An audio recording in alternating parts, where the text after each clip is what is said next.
I remember sitting in my room back in the country and I just opened up the email and I just was breathless. I couldn't talk and thought, this has changed my life.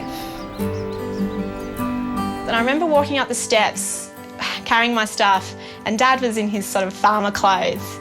And I just remember thinking, this is going to be quite different.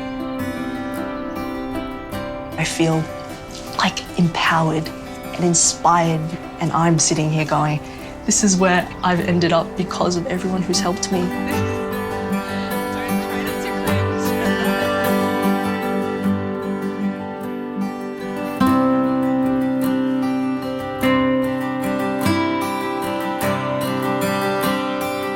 The Women's College scholarships at the moment are the bulk of what we're doing. And Women's it's a very unpretentious place. And Katrina was very unpretentious. The point in her life that really just opened everything up for her in terms of understanding the world, broadening her horizons, was being at Women's College. I think she played tennis for college, she played basketball for college. Academically, she was incredibly accomplished. And she was always thinking of a way to help others and a way to enrich the community in which she lived. In the immediate aftermath of the siege and the outcome of it all, we were obviously in shock.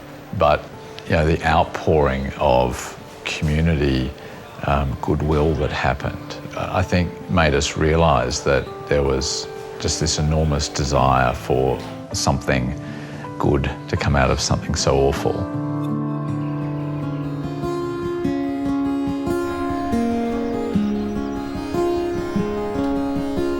So I'm Kate Fields.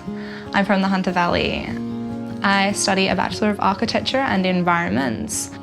I'd love to make some sort of interventions in communities in Asia Pacific threatened by rising water levels and make their communities more sustainable.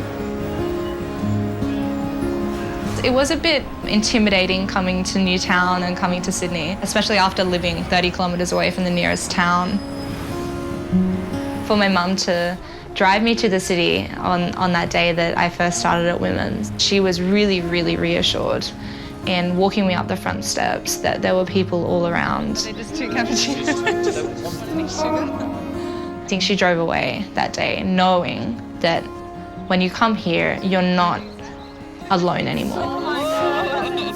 My name is Catherine Priestley and I'm from a town in northwestern New South Wales called Gilgandra, and it's about an hour from Dubbo. At the moment I'm studying engineering and arts. I'd love to be a columnist. I really enjoy what they do and how they debate with one another. I think I like writing more than editing. I do quite enjoy putting together something that people find entertaining. My name's Angie Lou. I'm currently completing a double degree of arts and science, and I hope to eventually teach. Children shouldn't just learn, children should be inspired. Yeah, good. I'm from Canberra and I was born and raised there.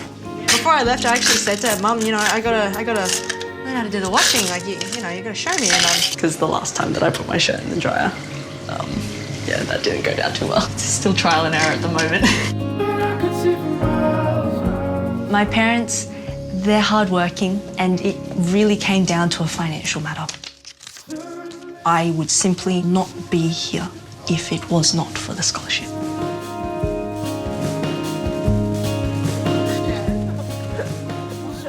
So my first impression meeting the girls who are our kind of inaugural scholarship recipients is just that Katrina would have loved them.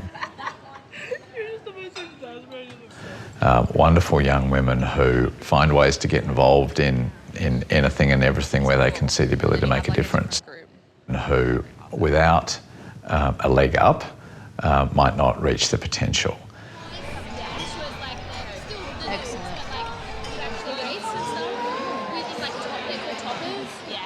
Such a diverse variety. You sit down with a girl at lunch and they'll be like, I just had an engineering workshop where we were looking at how things work. I'll sit down with the next girl and she'll say, we had a physics thing where we were looking at circuits.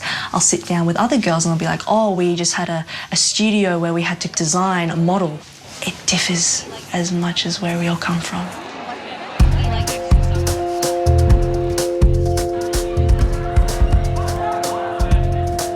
The foundation is very centred on mentoring. Well, it's about being guided by people who have more experience and wisdom than you. We've had anywhere from sportswomen to lawyers to people who've swum the English Channel. And yeah, it's been really incredible. It's been amazing to see their stories and their paths. I really believe in the power of a network of women, and the Katrina Dawson Foundation, as it goes on, I think will build that. And I hope one day in the future, whether I'm off in some island in the Pacific and Angie's off changing the education curriculum around the world and Catherine's powering her way through the media world, I hope one day I'll be able to pick up the phone and just be like, yeah, this is what's going on and thank you. This isn't going to be a short-term thing. You know, it's actually going to be something that's going to last and be there for Katrina's children. And to have young women here who would never otherwise be here because of the foundation is a very special thing, I think. It's got a lovely connection with what was important to her life, and it provides an incredible opportunity.